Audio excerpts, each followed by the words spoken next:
Perubahan organisasi terjadi karena berbagai faktor, seperti perkembangan teknologi, perubahan pasar, dan regulasi. Namun, banyak perubahan yang gagal karena adanya resistensi, serta kekurangan perhatian terhadap sisi manusia. Oleh karena itu, dibutuhkan intervensi perubahan dan model manajemen perubahan seperti ADKAR agar proses transisi dapat berjalan dengan lebih efektif. Konsep dasar intervensi perubahan. Intervensi perubahan merupakan tindakan yang direncanakan untuk mengubah perilaku, proses, atau struktur organisasi. Tujuan utamanya adalah meningkatkan efektivitas, mengurangi resistensi, serta mempercepat penerimaan terhadap perubahan. Secara umum, intervensi perubahan dilakukan melalui tahapan diagnosis, perencanaan, implementasi, dan evaluasi.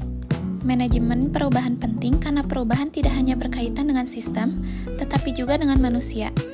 Jika sisi manusia tidak dikelola dengan baik, maka dapat terjadi penurunan produktivitas, resistensi karyawan, meningkatnya turnover, dan perubahan yang tidak bertahan.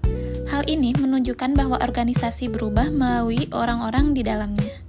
Dalam proses perubahan, terdapat 3 kondisi utama, yaitu current state, transition state, dan future state.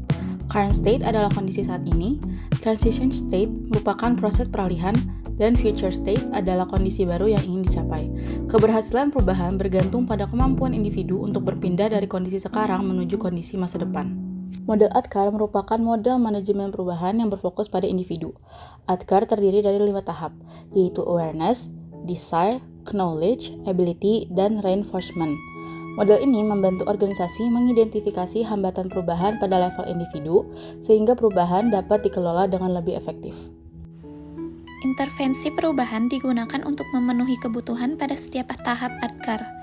Awareness dibangun melalui komunikasi dan sosialisasi, desire melalui motivasi dan insentif, knowledge melalui pelatihan, ability melalui pendampingan, dan reinforcement melalui rewards serta monitoring berkelanjutan. Dengan kata lain, intervensi menjelaskan apa yang dilakukan organisasi, sedangkan ADKAR menjelaskan bagaimana individu menjalani perubahan. Jenis intervensi untuk mendukung ADKAR.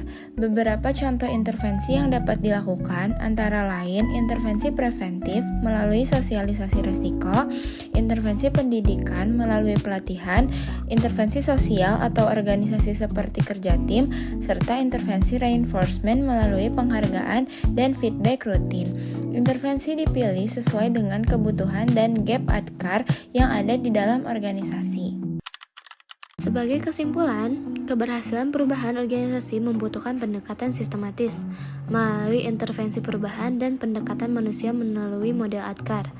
Kombinasi keduanya dapat mengurangi resistensi, meningkatkan kesiapan individu, dan memastikan perubahan berjalan secara berkelanjutan.